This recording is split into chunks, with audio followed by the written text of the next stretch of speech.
ہماری مجلس قلت میں بھی ہوئی ہے، پابندیوں میں بھی ہوئی ہے، اب تو خدا کا شکر ہے کہ مجلسوں میں اور مجمع آتا ہے، عزادار تشریف لاتے ہیں، ورنہ اس مجلس کے لیے یہ بھی کافی ہے کہ اگر آپ کے پاس مسائل نہیں ہیں، محرم آ گیا ہے، تو آپ ایک کمرے میں اکیلے اپنے اہل و عیال کے ساتھ بیٹھ کر ذکر امام حسین کر لیں، یہی مجلس ہے۔ کیونکہ امام حسین کا ذکر کبھی کسی فرد کا محتاج نہیں رہا، نہ حالات کا محتاج رہا۔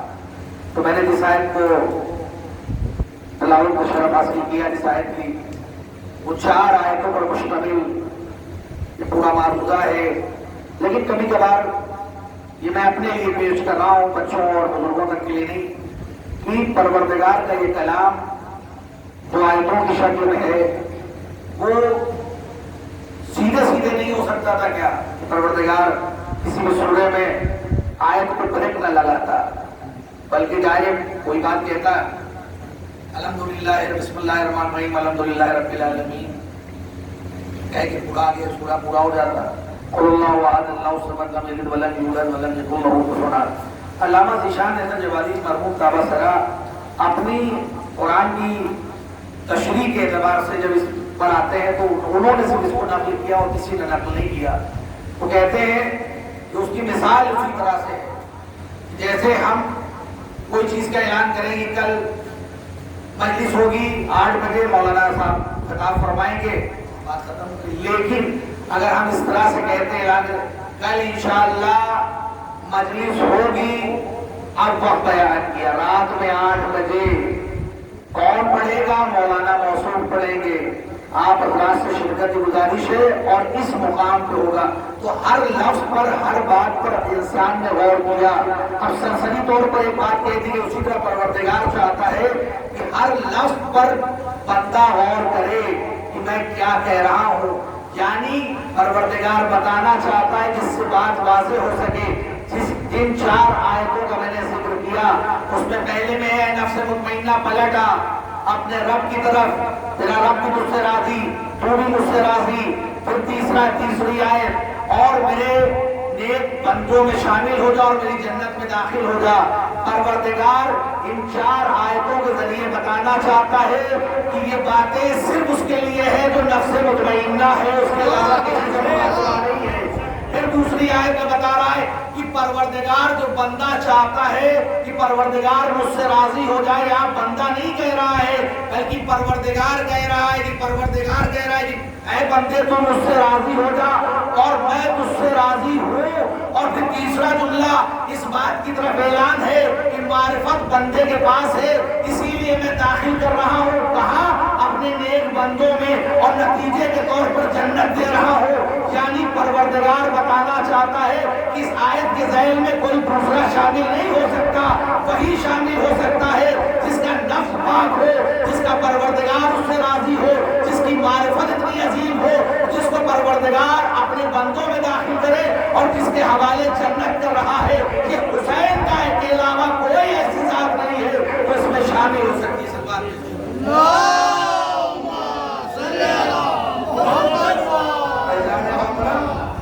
ہماری زندگی کا لمحہ لمحہ امام حسین کے لیے ہے، ہماری زندگی وقف ہے برائے امام حسین۔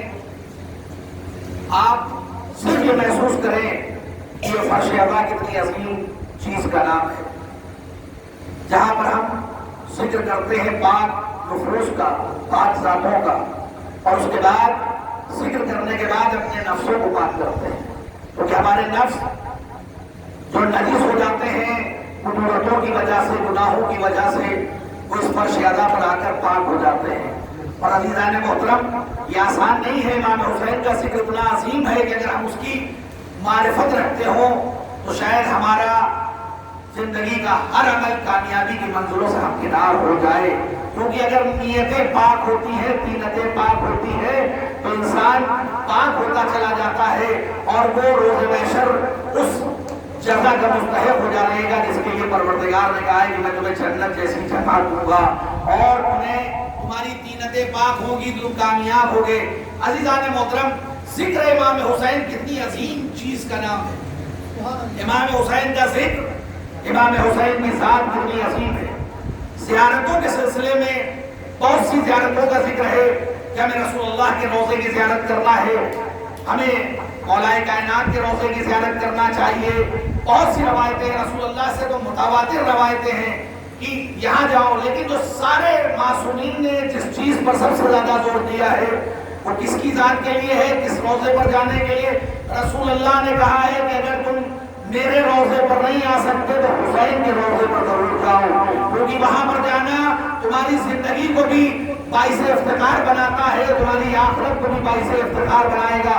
امام رضا نے اپنے چاہنے والوں سے کہا کہ اگر تم پیسے کی قلت کی وجہ سے کہیں نہیں جا سکتے تو میرے جد حسین کے روضے کی زیارت کرو۔ یہ شرف کسی اور کو حاصل نہیں ہے سوائے امام حسین کے۔ اب اس کے آگے ایک قدم اور بڑھائیے، امام حسین کو جو فضیلت حاصل ہے وہ کسی کو حاصل نہیں ہے، ان کے روضے کے علاوہ، ان کی مٹی کے علاوہ کسی کو حاصل نہیں ہے۔ رسول اللہ نے خود کہا کہ میری مٹی کی کو کھانا حرام ہے۔ علی بن ابی طالب نے کہا میرے قبر کی مٹی کوئی نہیں کھا سکتا۔ امام موسی کاظم علیہ السلام صلوات بھیجتے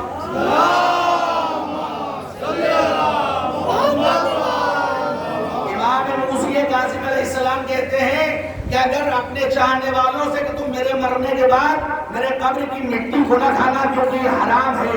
سارے معصومین اپنے بارے میں بیان کرتے ہیں، لیکن وہی سارے معصومین کہتے ہیں کہ اگر حسین کے قبر کی مٹی مل جائے تو اسے کھانا شفا بھی ہے، تمہاری جنت اور کبھی حیات کا باعث بھی ہے۔ عزیزان محترم، یہ امام حسین کی فضیلت کا وہ باب ہے کہ جو دنیا میں کسی کے پاس نہیں سوائے آقا حسین کے۔ عزیزان محترم، آیت اللہ بہجت جیسی شخصیت، کیونکہ یہاں پر مائیں اور بہنیں بھی ہیں اور ہمیں کرنا بھی چاہیے۔ اگر ہمارے گھر میں، وہ کہتے ہیں اگر ہمارے گھر میں کوئی بچہ پیدا ہو تو ہمیں چاہیے کہ ہم آب کوثر سے کے پانی میں چند دانے خاک شفا کے ڈالیں اور اس کو بچے کو پلائیں، بچہ مومن ہوگا اور ہمیشہ ایمان پر چلتا رہے گا۔ اور اس کے بعد وہ کہتے ہیں آیت اللہ بہجت کہ اگر تم چاہتے ہو کہ تمہاری زندگی میں کوئی بیماری نہ ہو تو تم اسی طرح سے خاک شفا کو کھاؤ، دنیا کے بڑے سے بڑے مرض دور ہو جائیں گے، کیونکہ یہ حسین کے آستانے کی مٹی ہے۔ یعنی اگر حسین کے قریب کوئی انسان آ جائے تو اس کی زندگی بھی پاک ہو جاتی ہے، بیماریوں سے بھی نجات ہو جاتی ہے اور ایمان بھی تر و تازہ ہو جاتا ہے۔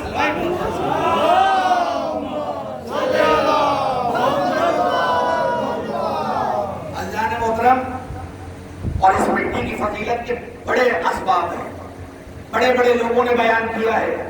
آیت اللہ مناجے نے، معصومین نے، اس مٹی میں کتنی شفا ہے۔ اس مٹی کی عظمت ہم نہیں جانتے، ہم کربلا جاتے ضرور ہیں، خاک شفا لے کر چلے آتے ہیں، لیکن اس کی عظمت سے استفادہ نہیں حاصل کرتے۔ آیت اللہ غائبی ہے، قم کے شہر میں سیلاب آ گیا، پورے قم میں سیلاب اب یہ ہے کہ پورا روضہ قم، شہزادی قم کا روضہ ڈوب جائے گا۔ آیت اللہ حائری کے پاس کسی نے جا کے کہا سیلاب بہت تیزی سے آگے بڑھ رہا ہے۔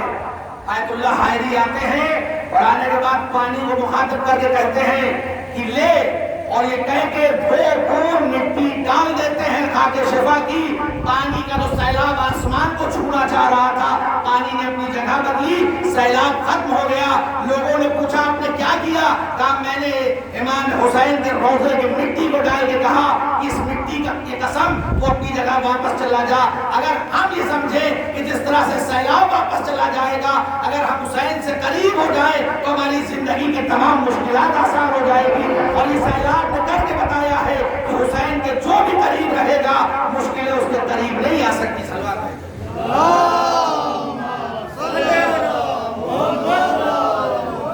آیت اللہ فیضی کاشانی ہے، بڑی چاہیے شخصیت ہے، بہت بڑے مراجع کرام میں ان کا بڑا نام ہے، شمار ہے۔ آیت اللہ فیضی کاشانی کے پاس کچھ لوگ آتے ہیں، کہتے ہیں ہماری جو اسلام کی شناخت ہے وہ ختم ہو رہی۔ کہا کیا ہوا؟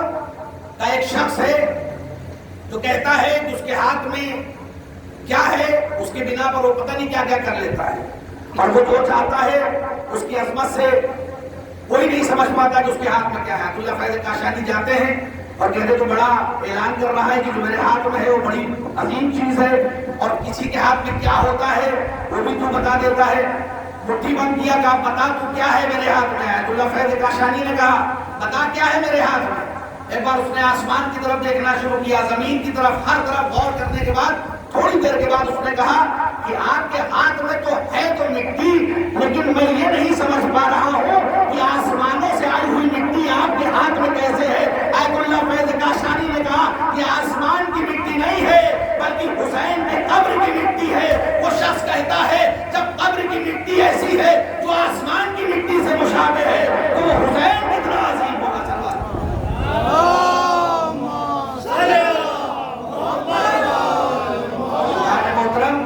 ہمیں اپنی زندگی کو محسوس کرنا چاہیے کہ ہم کس ذات کی بارگاہ میں بیٹھے ہیں، ہم کہاں پر بیٹھے ہوئے ہیں، ہمارا کیا وقار ہے۔ ہم جس حسین کا نام لیتے ہیں وہ حسین کتنا عظیم ہے۔ آج پوری دنیا حسین حسین کا ذکر کر رہی ہے، نہ مسلکوں کی قید ہے، نہ ملتوں کی قید ہے، نہ دنیا کی قید ہے۔ اس ملک والے حسین حسین کر رہے ہیں، دوسرے ملک والے نہیں کر رہے، بلکہ پوری دنیا نام حسین پر آواز بلند کر رہی ہے۔ یہ امام حسین جو سفر کا آغاز ہے، جو اختتام کی منزلوں سے ہمکنار ہونا چاہتا ہے، دنیا کچھ کر لے، حسین کا نام روشن ہے اور چراغ روشن کی طرح قیامت تک روشن رہے گا، کیونکہ نام اتنا عظیم ہے کہ جس نے اپنے اندر فضیلتوں کے وہ اسباب رکھے ہوئے ہیں کہ جو بھی حسین سے قریب ہوگا فضیلتیں اس تک آ جائیں گی۔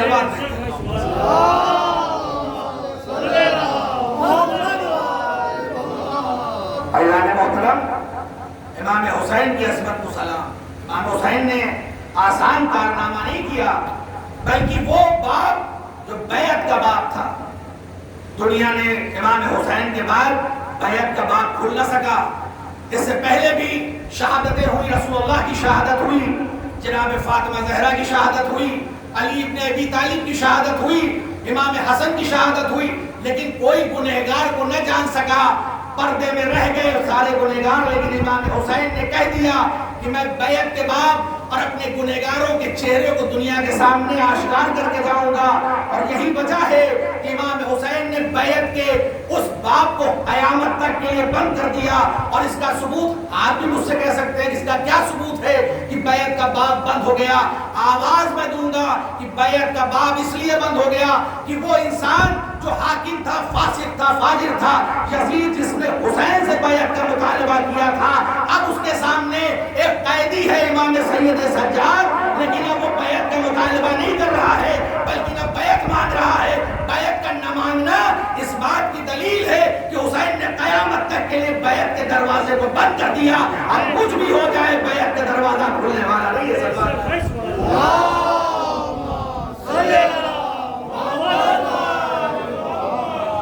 محترم، امام حسین کی عظمتوں کو سلام۔ انہوں نے بیعت کے باب کو ختم کر دیا، اور یہ بہت بڑا کارنامہ ہے کہ آج ہم منبر پر آتے ہیں، امام حسین کے فضائل کو بیان کرتے ہیں، لیکن اگر منبر پر کوئی آ جائے غلط آدمی تو ہم آج ہمارے اندر جو جرأت اظہار پیدا ہوئی ہے کہاں سے پیدا ہوئی ہے؟ ہم کہاں سے کہہ سکتے ہیں کہ اس انسان کو منبر سے اتارو، یہ اس منبر کے لائق نہیں، اس کا اہل نہیں ہے؟ یہ صلہ ہے اس عظمت کا کہ جب علی ابن ابی طالب کے فرزند امام حسن موجود ہے، مسجد میں داخل ہوتے ہیں، ایک شخص منبر پر بیٹھا ہے جس کا نام نہیں لینا ہے، ادھر منبر پر بیٹھا ہے، امام حسن نے آواز دی کہ میرے بابا کے منبر پر تو کیوں بیٹھا ہے؟ کہ میرے بابا کا منبر ہے، یہاں نااہل نہیں بیٹھ سکتا۔ اور اس کا اتر جانا اس بات کی دلیل تھی کہ وہ سمجھ رہا تھا میں اس کا اہل نہیں ہوں، اسی لیے اتر کے بعد اس نے بتایا کہ امام کی بات سچ ہے۔ سلوات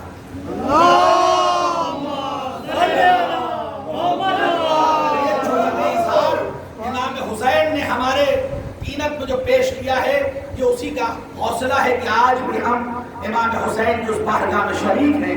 امام حسین کی اس فرش اعظم پر ہماری موجودگی اس بات کی دلیل ہے کہ ہم امام حسین کے چاہنے والے ہیں۔ تو جرأت اظہار انہوں نے پیدا کی، آج بھی ہم قائم ہیں، آج بھی ہم ظلم کے خلاف آواز اٹھانے والے ہیں۔ ہماری آواز دنیا کے کونے کونے تک پہنچ کے دنیا کو پیغام دیتی ہے کہ یہ حسین کے چاہنے والے ہیں، یہ حسین کے ماننے والے ہیں۔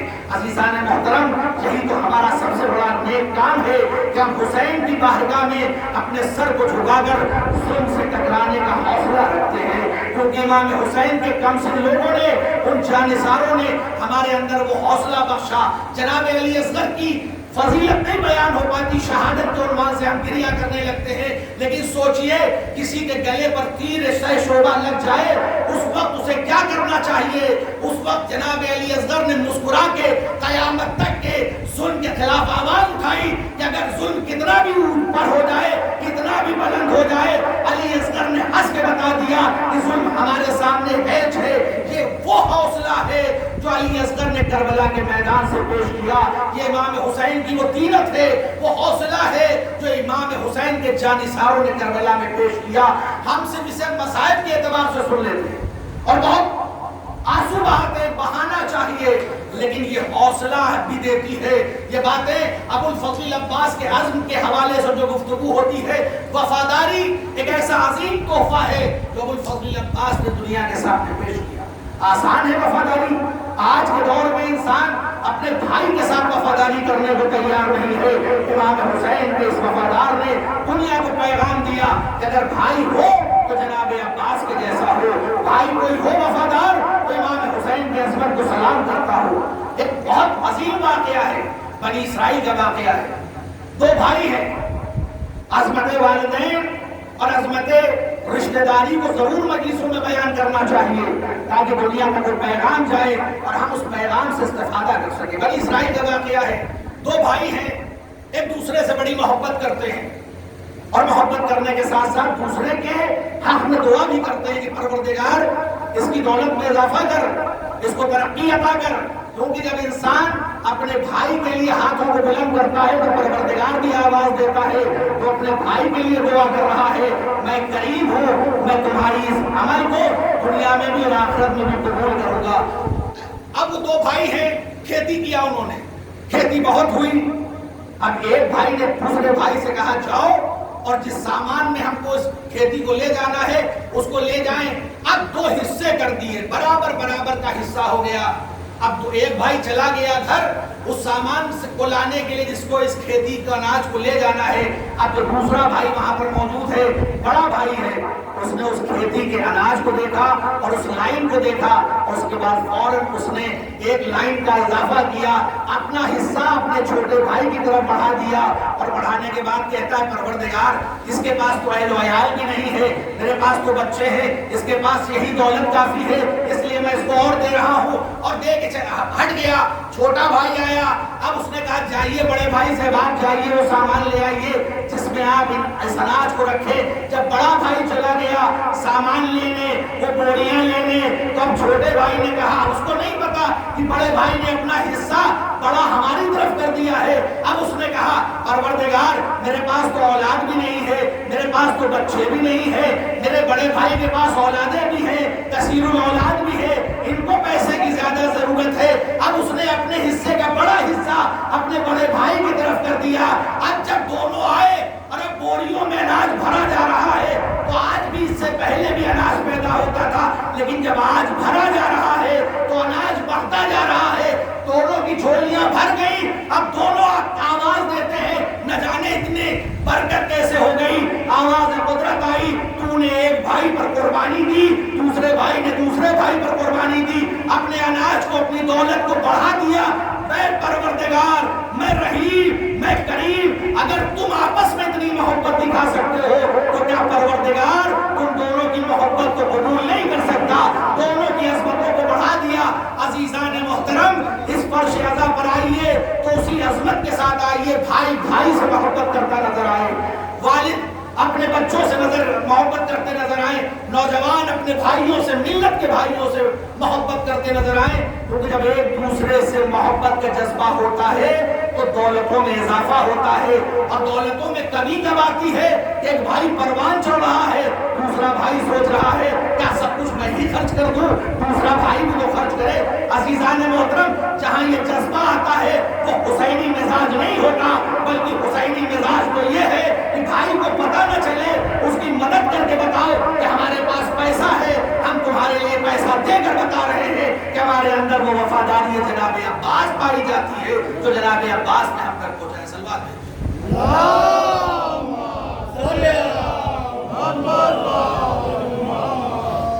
عزیزان محترم، یہ مختصر سی باتیں صرف سما خراشی کے لیے نہیں ہے، بلکہ سماج کو منظم بنانے کے لیے، سماج کو خوبصورت بنانے کے لیے. کیونکہ امام حسین نے اس خوبصورت زندگی کا مطالبہ ہم سے کیا ہے جس کے لیے امام حسین چاہتے ہیں کہ دنیا خوبصورت رہے، سماج خوبصورت رہے. یہ عزاداری لڑائی کا مرکز نہیں ہے. لڑائی کا مرکز تو عزاداری کو وہ بناتے ہیں جن کے یہاں یزیدی فکر پائی جاتی ہے، ورنہ حسینی فکر کو اپنے عزاخانے کو عظیم نہیں سمجھتا، بلکہ حسینی فکر اس بات کی آواز دیتا ہے کہ دیکھو ہم امام حسین کے خادم ہیں. جس دن ہمارے اندر خدمت کا جذبہ پیدا ہو جائے گا، تمکنت اور غرور ختم ہو جائے گا، ہم حسین کے خادم بن جائیں گے. کامیابی اسی دن ہے. اور آج بھی 2 ماہ محرم ہے، ہمیں اپنے جذبے کو آگے بڑھانا ہوگا. صرف ہماری ملت نہیں، بلکہ اگر کوئی بھی ملت کا انسان آئے تو اسے گھر کی طرح جمع دے کر بتاؤ کہ ابھی بھی حسین کی کربلا آواز دے رہی ہے. ہم وقت کے گھر کو اپنے سینے سے لگا کے آواز دیں گے تو حسین کے در پر آ گیا، وہ صرف حسینی ہے، اس کے علاوہ اس کا کوئی کردار نہیں ہے. امام حسین نے جو پیغام دیا، گھر کو گلے لگانا آسان نہیں ہے. ایک دشمن عظیم جس نے امام حسین کو یہاں تک لانے کی سبیل کیا، اس دشمن کو گلے لگا کے بتایا کہ اگر حسین کی بارگاہ میں کوئی نیک نیتی سے اپنے گناہوں کی توبہ کر لے تو حسین اسے معاف کرنے والے ہیں. اگر آقا حسین کسی کو معاف کر سکتے ہیں تو ان کے چاہنے والوں کا کیا فریضہ ہے. آپس میں کساوت نہ رکھیں، آپس میں لڑائی جھگڑا نہ رکھیں. یہ فرش عزا بچ گئی ہے. 2 ماہ محرم آ گیا ہے. جس کے گھر میں فرش عزا بچھے اس کی یہ ذمہ داری ہے کہ جب بھی کوئی آنے والا آئے تو دروازے پہ کھڑے ہو کر اس کا استقبال کرے. آنے والے کو فرش عزا پر آگے بٹھائے، کیونکہ امام حسین کی فرش عزا ہمیں امام سید سجاد سے ملی ہے نا. امام سید سجاد کا کیا دستور تھا؟ امام سید سجاد مجلس میں ان کو مرکز میں بٹھایا جاتا تھا، لیکن صاحب خانہ جب اپنے کاموں میں مشغول ہو جاتا تھا تو کیا دیکھتا تھا؟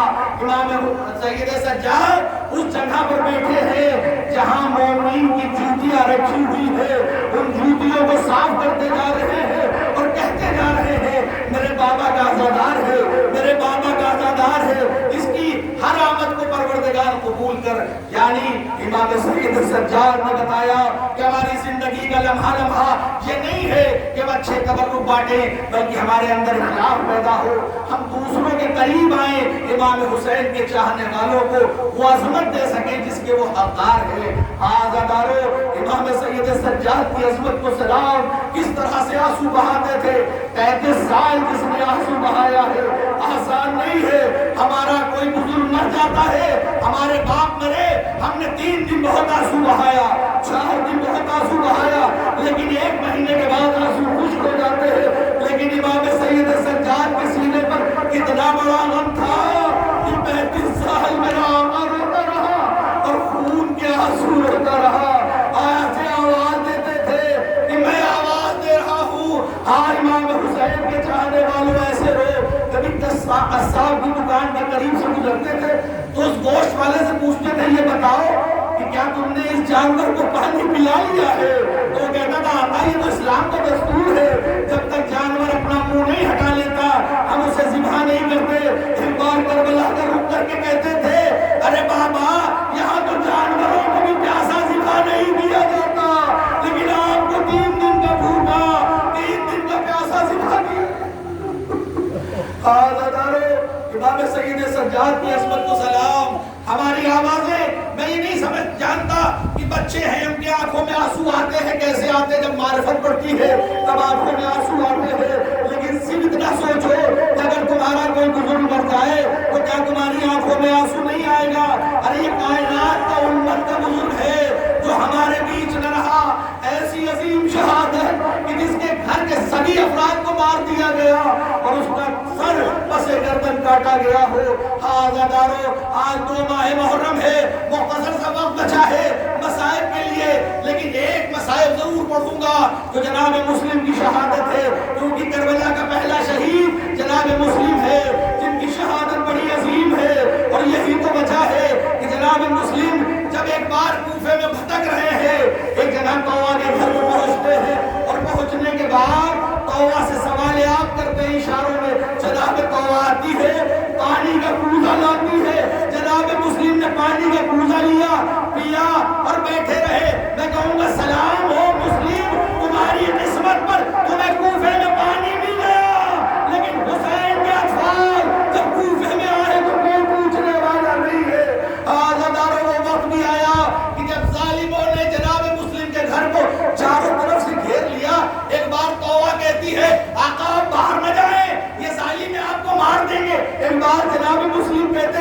میری غیرت کا تقاضا ہے کہ میں گھر کے باہر چلا جاؤں، کہیں ایسا نہ ہو کہ یہ بے غیرت لوگ گھر میں آ جائیں اور ناموس کی بے حرمتی ہو۔ میں کہوں گا آقا جناب مسلم آپ کو ناموس کی بے حرمتی کا اتنا پاس ہے، ذرا کربلا میں آگے دیکھیے، ارے کس طرح سے ظالم آئے ہیں، ارے خیمے کو جلایا ہے، چادریں چھینی جا رہی ہے، ارے وہ بیمار کیا کرے کہ جو نقاہت کے عالم میں ہے اس کے سامنے سے چروں سے چادریں چھینی جا رہی ہے۔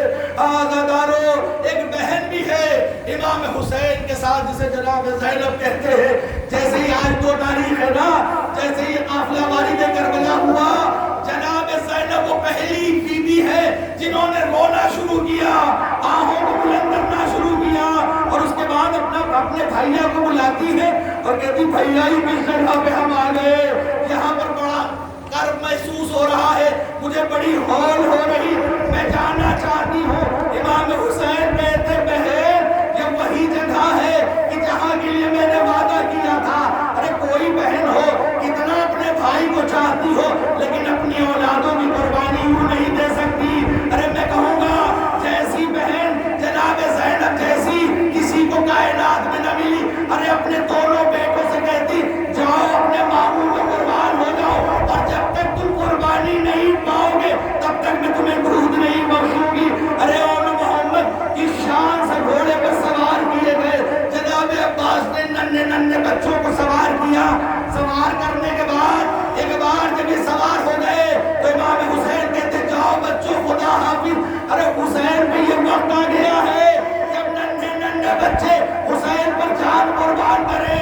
آزادارو وہ وقت بھی آیا کہ جب اول محمد کی شہادت ہوئی، جناب عباس آگے بڑھے، جناب امام حسین آگے بڑھے، اور جوڑنے کے بعد ایک کلاشا جناب عباس نے لیا، ایک کلاشا امام حسین نے لیا۔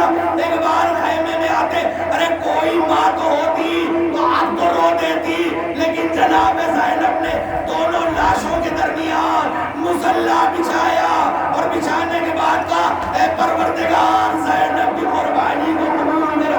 اب میں کہوں گا سلام ہو اس بی بی پر کہ جس نے اپنے دونوں نونہالوں کو قربان کر دیا، اور محمد کی قربانی کر دی، لیکن زینب نے آنسو نہ بہایا۔ لیکن جب وہ دینے واپس گئی تو ننھے ننھے مسلح دکھائی پڑے۔ ایک بار کہتی اور محمد میں نے کربلا میں تم پر آنسو نہیں بہایا، مدینے میں نہیں بہایا، لیکن اب زینب تم پر آنسو بہائے گی۔ ارے میرے اور ارے میرے محمد، ماں تم پر قربان ہو رہی ہے، اسی تابوت کی زیارت کرے، پرسہ پیش کرے جناب زینب کو، ان کے نونہالوں کا